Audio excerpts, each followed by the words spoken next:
Hi guys, so I just wanted to make a video really quick right now. I've been driving around and just trying to scope out lands in Florida for some buyers down here. I have a bunch of other buyers going into their starting transitions and my first time investors.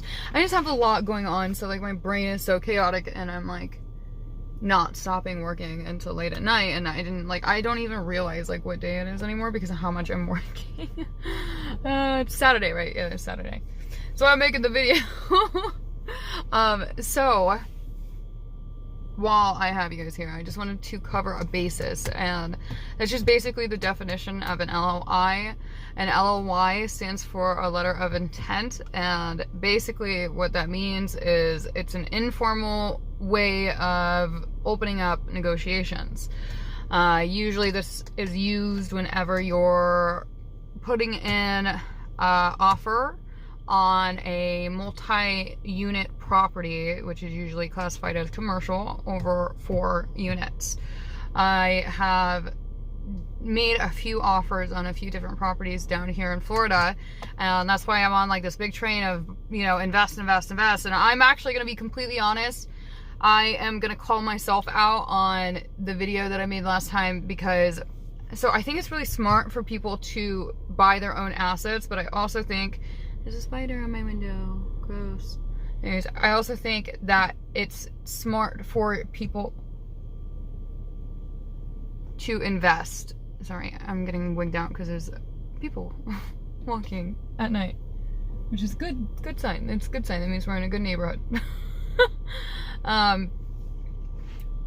But so a letter of intent, it opens up the doors for negotiations and price discussion. This is kind of like when you're going to show your cards a little bit to the seller and your seriousness and willingness to negotiate with them. Serious buyers, they usually start really low in their negotiations, and then they will, you know, start to negotiate forwards. You know, and usually once an agreement is met in the middle, then an LOI will turn into a formal contract of sale, and then, you know, it kind of goes further into there. And oh, one of my investors just messaged me. Do you see what I mean? It's like 7 o'clock on a Saturday and I'm still working. But I love work so much that I couldn't stop, and like it's just so weird. Ugh. So yeah, in your letter of intent, usually this is when you'll discuss the commission, how much you're expecting to get paid from a deal, either by the seller or by the buyer.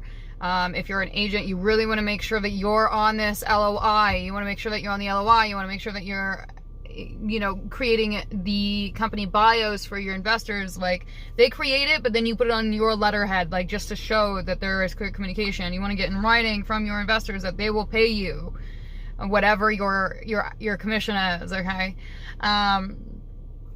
This is also when you're going to name the price. Name if you're going to be taking it as is. Usually commercial projects are usually always taken as is with a due diligence check within like 14 days down in Florida, right? And then from your due diligence is when you'll start kind of, you know, getting into like the inspections and all that, but that's for another day. This LOI is really your foundation for the negotiation, so you really want to make sure that it's like defined, it looks good, it looks nice, professional.